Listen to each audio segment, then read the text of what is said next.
Look, it's maybe two different stories you could paint between an unemployment rate that was less than expected and jobs figures, payrolls that missed. Which sort of story are you following this morning? So, listen, I'm more concerned about, last month, people were tremendously excited about a big jobs number. But if you actually broke it down last month, you had 50, I think it was 54,000 jobs in state and local, and we didn't really get anything this month. And then you had this huge bump in restaurants and in bars, and then obviously that came off significantly, although I'm surprised it actually came off that much this month. I thought it would have taken another month or two for that to come off. But listen, I think that the hiring in the country is just okay. I mean, I think it is. I think Mike McKee said it right. It's stable. It's okay. But you've got an economy that's growing at some pretty significant numbers, and the employment picture is just okay. I just don't think we are hiring that many people. And I was looking at some of the data earlier in the week, the Challenger job cuts data. You had layoffs, I think, in tech of 443,000 jobs. That's up 83% year on year of increased cuts. So anyway, I think, when you break it down and I look across industries, once again, healthcare is incredible. You look at healthcare and education, 67,000 of the, 57,000 jobs. It's all healthcare and education. And so anyway, I think the hiring is stable.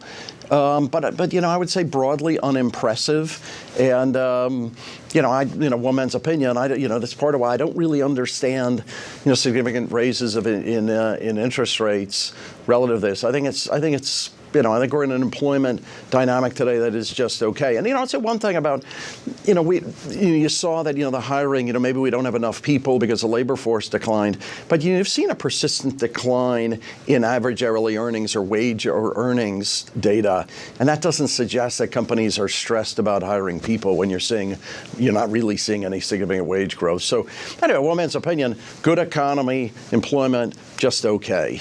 You are one man, but you are one man we respect and happens to be incredibly brilliant. So your thoughts matter a lot, Rick.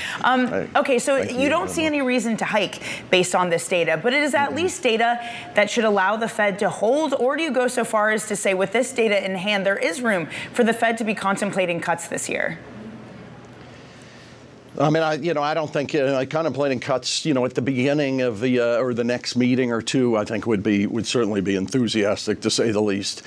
Listen, I think you got to wait to the back end of the year or to the very back part of the year. But I don't think they're off the table for the back part of the year. I mean, I think Chair Warsh said yesterday, you are seeing, and by the way, you look at oil now under 70, you are seeing some improvement in energy costs. When you break down inflation and you look at what is the component parts of inflation today, core goods is running at pretty close to zero, 3-month, 6-month moving average, pretty close to zero. You still have service level inflation, which no doubt is too high. But if you strip out shelter, and I would argue, if we got mortgage rates down in the country, you'd improve shelter inflation. You're running at, depending on 3 months, 6 months, 2.5 to 3-ish, a little over 3. So anyway, I just think you have time. And I think Chair Warsh, and by the way, I have a huge applause for stepping back and thinking about, through task force and otherwise, the way you actually improve inflation when you've got sticky things like healthcare, education, insurance that don't really get impacted by the overnight funds rate. There are other tools you have. These things are really complex. Let's get some experts to analyze. Are we restrictive on the overnight funds rate? Well, not in housing, but maybe some other places. Or sorry, maybe you are restrictive in housing, I should say, but maybe not in other places. These things are really complex, and I applaud the fact you're going to really step back, think about what are some really complex issues, and what are the most appropriate tools to try and deal with those effectively. Rick, there are many people who have expressed discomfort, let's say, about a Fed chair who's not more giving in his reaction function and his understanding of how he sees the labor market, for example. Claudia Salm was talking about that with Tom Keene on Surveillance Radio just about an hour or so ago. Does that make you uncomfortable at all? Not necessarily that we're not getting forward guidance, but we're at least not getting more insight into how Chair Warsh is thinking about labor market, about inflation, about these key issues that the market needs to trade on and that matter for our economy.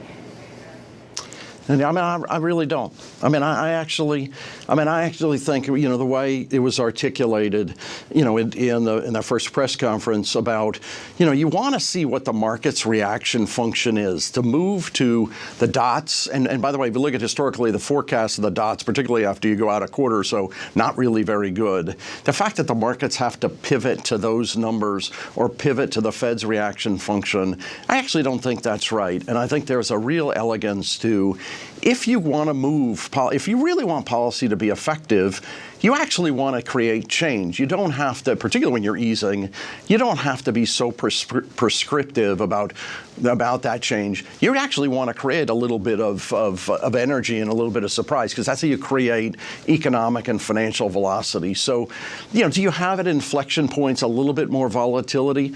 Maybe. But I think at the end, I thought he made a statement that said, when we have something to say, we're going to say it.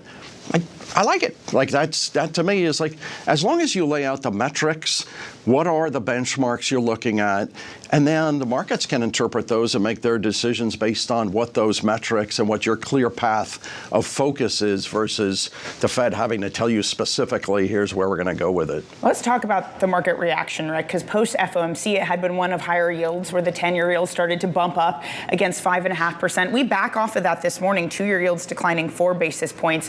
Do you think we've seen a peak in yields now?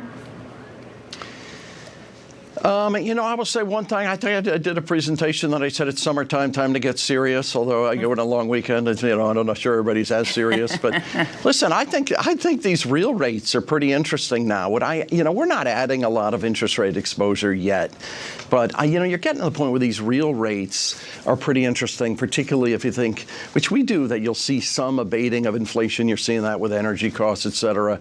So our view today is, I don't think we're going to make a lot of money on interest rate exposure. I actually think Europe's interesting because you see growth tangibly slowing and you're pricing in significant hikes. I think Europe, days like today, you get a little bit of softness, maybe add some European duration, or maybe we did.